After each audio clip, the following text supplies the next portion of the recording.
காலைதோறும் கர்த்தருடைய வார்த்தையை கேட்க வந்த உங்களை ஆண்டவராகிய இயேசு கிறிஸ்துவின் இனிய இன்ப நாமத்தினாலே வாழ்த்தி வரவேற்கின்றேன். இன்றைக்குரிய தியானம் மார்க்கு எழுதின சுவிசேஷம் 11வது அதிகாரம் 23வது வசனம். இயேசு சொன்னார், எவனாகிலும் இந்த மலையை பார்த்து நீ பெயர்ந்து சமுத்திரத்திலே தள்ளுண்டு போ என்று சொல்லி தான் சொன்னபடியே ஆகும் என்று தன் இருதயத்தில் சந்தேகப்படாமல் விசுவாசித்தால் அவன் சொன்னபடியே ஆகும் என்று சொல்லியிருக்கின்றார். மலை என்பது ஒரு மனுஷனுடைய பிரச்சனையை குறிக்கிறது. மலை எப்படி அசையாமல் உறுதியாக இருக்கிறதோ அதுபோல சில பிரச்சனைகளும் அநேக நேரங்களில் அசையாமல் உறுதியாக இருக்கின்றது. நாம் எவ்வளவு ஜெபித்தாலும் ஒரு சில பிரச்சனைகளுக்கு பல வருடங்களாக விடியலை இல்லை என்று சொன்னால் மிகையாகாது. நீங்காத அந்த பிரச்சனைகளுக்கு விரோதமாக அதிகாரமுள்ள வார்த்தைகளை பேசும்படி இயேசு நமக்கு போதிக்கின்றார்.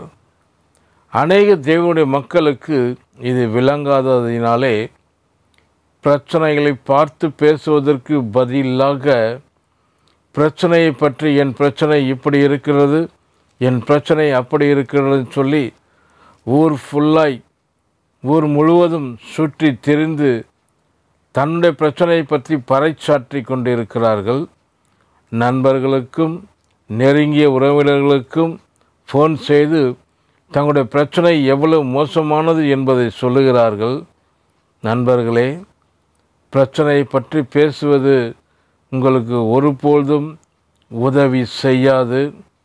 ஆனால் அந்த பிரச்சனையை பார்த்து நீ பெயர்ந்து தள்ளுண்டு போ என்று சொல்வீர்களானால் மலை போன்ற பிரச்சனைகள் கூட அகன்று போவதை காண்பீர்கள். மனிதன் பாவத்திலே விழுந்தபோது பல விதங்களிலே பாதிக்கப்பட்டு போனான் என்று வேதம் போதிக்கிறது.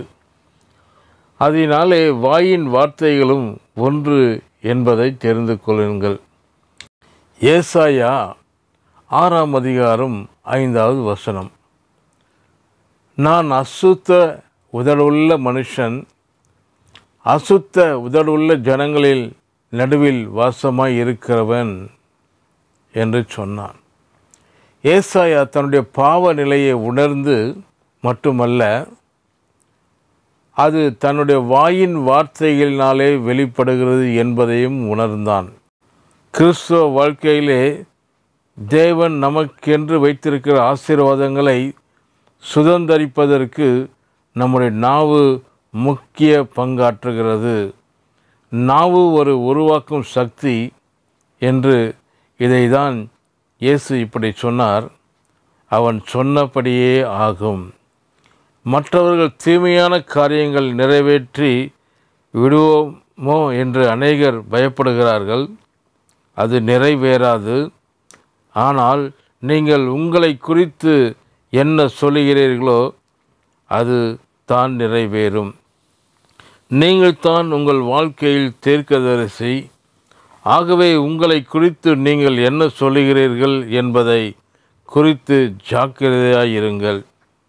ஒருவேளை இன்றைக்கு கர்த்தருடைய பிள்ளைகள் சொல்லலாம், நான் அடிமை, ஒரு குப்பை, தூசி, ஒன்றுத்துக்கும் உதவாத பாவி என்று தொடர்ந்து உங்களை குறித்து சொல்லிக்கொண்டே இருப்பீர்களானால் நீங்கள் சொன்னபடியே உங்களுக்கு ஆகும்.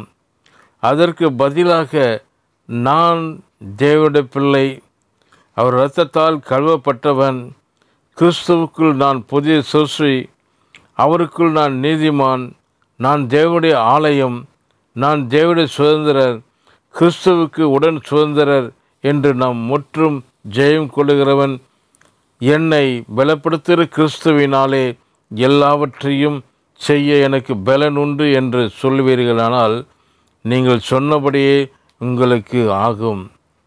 நம்முடைய வாயின் அறிக்கையை பொறுத்துதான் நம்முடைய எதிர்காலமும் இருக்கிறது.